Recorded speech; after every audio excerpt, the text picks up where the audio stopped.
এদিকে নানা কর্মসূচিতে সারা দেশে পালিত হচ্ছে পবিত্র আশুরা। এবারও চট্টগ্রাম ও খুলনায় বড় পরিসরে তাজিয়া মিছিল বের হয়। জীবন আহমেদের ডেস্ক রিপোর্টে বিস্তারিত। শোকাবহ দিনটি উপলক্ষে চট্টগ্রাম নগরীর সদরঘাট হোসানিয়া ইমাম বারগা থেকে শোক মিছিল বের করে শিয়া মুসলিম জামাত।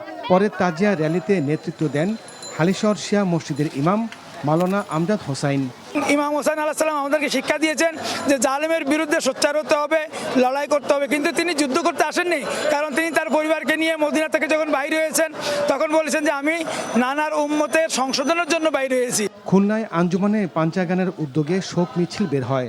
শোক র্যালিটি নগরীর আলতাপুল লেন থেকে শুরু হয়ে বিভিন্ন সড়ক প্রদক্ষিণ করে।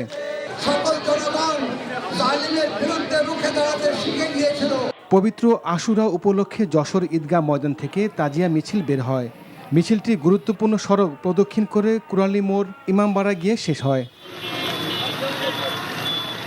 মানিকগঞ্জে প্রাচীন গারপাড়ায় কারবালা প্রান্তরে ঘটে যাওয়া যুদ্ধের স্মৃতিচারণ সহ নানা কর্মসূচি পালিত হয়েছে। ইমামবাড়ি থেকে একটি শোক র্যালি বের হয়। এছাড়া মহরম মাসের প্রথম 10 দিন কোরআন তেলাওয়াত, ফাতিহা পাঠ, মিলাদ এবং মার্সিয়া সহ নানা কর্মসূচি পালিত হয়েছে। কিশোরগঞ্জ সহ সারা দেশে পালিত হচ্ছে পবিত্র Ashura. Jibon Ahmed, NTV news desk.